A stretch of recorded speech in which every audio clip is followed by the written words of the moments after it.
So we're back at the C-Max again, and I think I've finally got to the root of the problem. So when I was having a visual check of the car, I noticed this connector up at the filter, and you can see the wee springy bits missing from the side. And I was wondering if that was managed to draw in air. And that pump, that goes for the filter into the main pump there, that's the connector there. And I was wondering if that looked a wee bit dodgy as well. So I didn't know if that plastic bit was meant to be missing at the sides. So what I then decided to do was clamp off the return line there, and then start pumping diesel through the system. Now, what had been happening before when you were pumping diesel through the system with the priming bulb, it never got hard.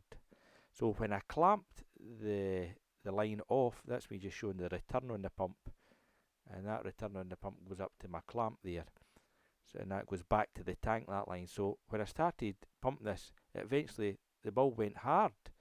And now that was the first time this car had ever done that. So to me that proved the integrity of the line, at least under pressure.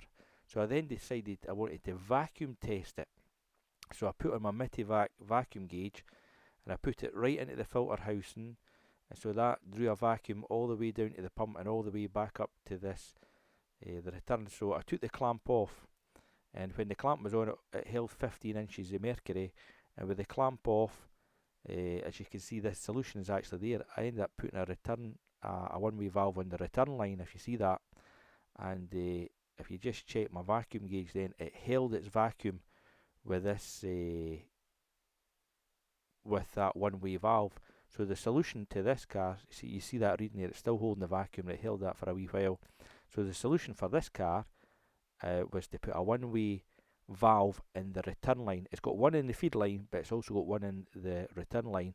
And I spoke to the guy, and he said the thing started first kick this morning. So if there's any further developments or it goes downhill, I'll tell you. But that's the solution, a one-way valve in the return line. Cheers, thanks for watching.